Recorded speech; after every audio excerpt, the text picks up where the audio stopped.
Hey everybody, it's Colette Baron-Reid. Welcome to this week's Oracle Card Guidance and Lesson. We're doing a Celtic Cross again because by popular demand, you guys seem to love this.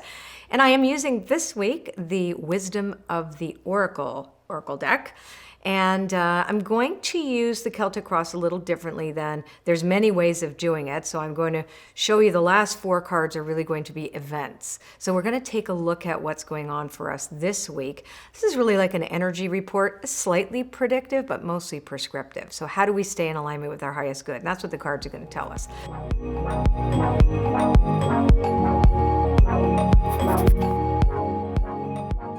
So the first card is telling us where we're all at right now, and it's breathe in the protection position.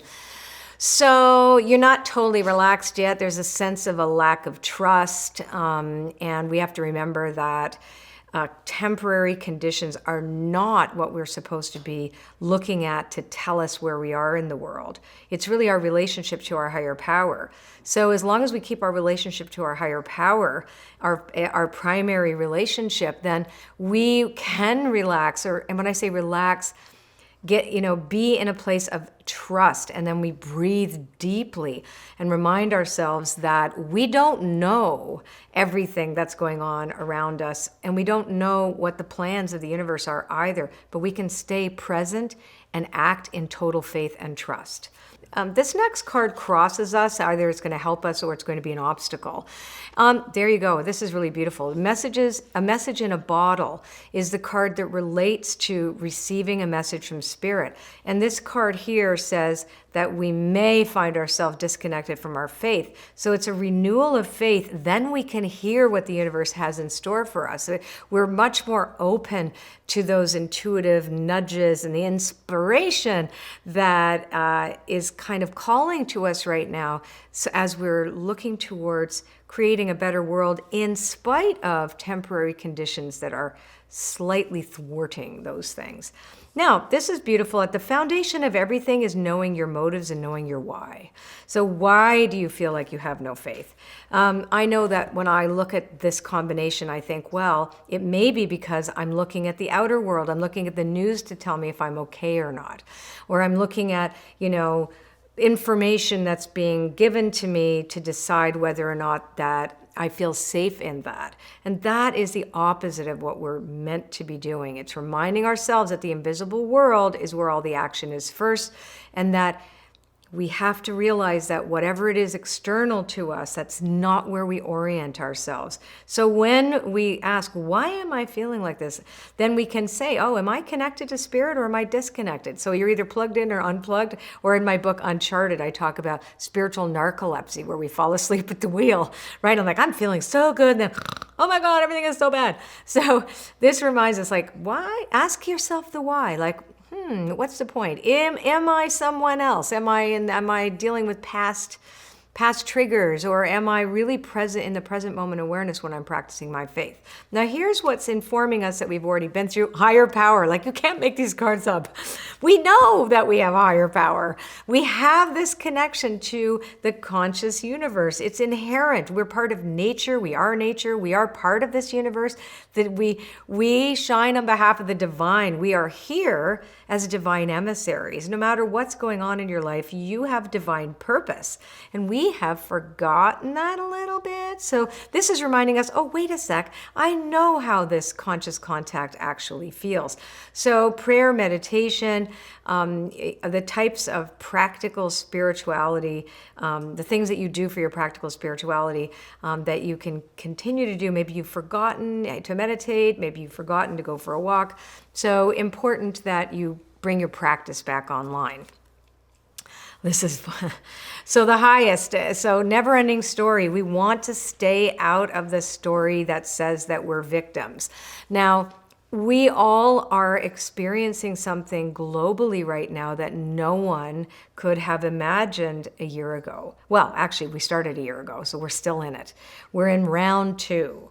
So there is a tendency when we forget our higher power to see ourselves as completely victimized by a situation that is temporary. So we have to be very careful that we don't log on to that story and only tell ourselves that story. Okay, so yes, we have reason. There's stuff happening everywhere that is really difficult, but it is saying the challenge here is to remember your relationship to spirit. I love to go back to the story of the Admiral Stockton. It was the story about when he was in Vietnam in the Hanoi Hilton, which was the name of the camp for what do you call that, Mark? Prisoner of war camp, POW camp. And the guy who interviewed him says, well, you must have kept your optimism. And he said, no, I just kept my faith. The people who are optimistic about a date and an exact thing that they'll feel better when really had a hard time. So this is what this is about too, maintaining your faith without putting a deadline on when it's supposed to transpire for you. Now let's take a look at what's around the corner. So what we move into is a desire to go deeper. But when I see this card after I see all of that, it's deeper, but it also reminds us to have fun.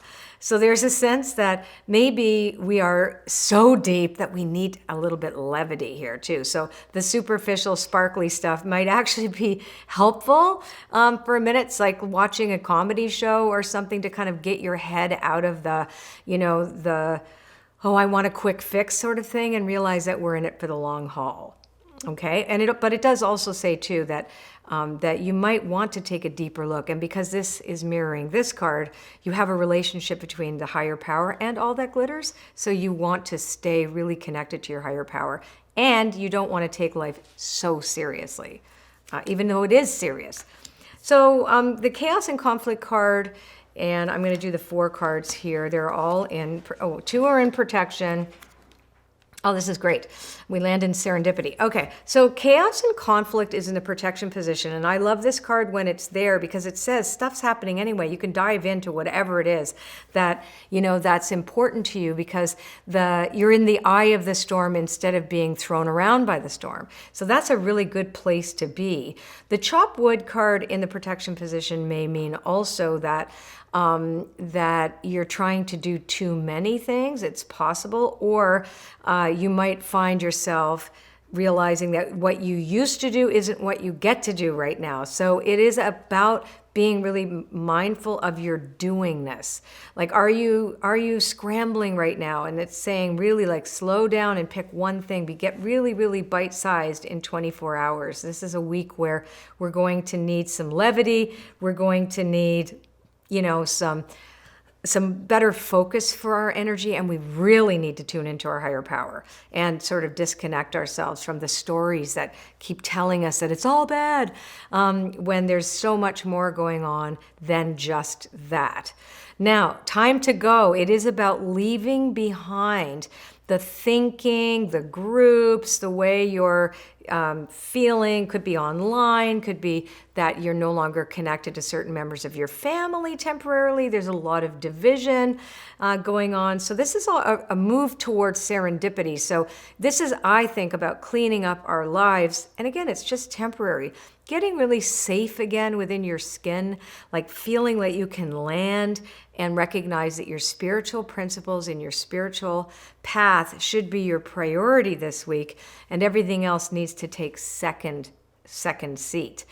The top card here is where we're landing, which is serendipity. So what I see here, it's a beautiful card to say, when we turn our will and our lives over to the care of a higher power, and to say, okay, and say the serenity prayer, for example, God grant me the serenity to accept the things I cannot change, courage to change the things I can, and wisdom to know the difference, right? You're asking like, hey, and then what you have nothing, you can't control this at all, but you sure can be sovereign around your 24 hours in partnership with your higher power. And that brings back serendipity. Really, beauty comes into this week that to me looks like a bit of an inventory of your trust.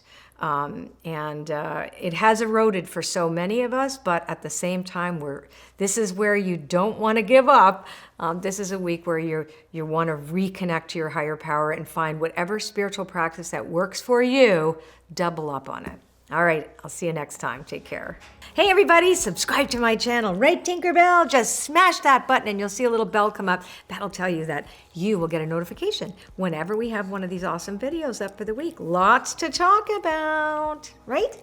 Yes. See you next time.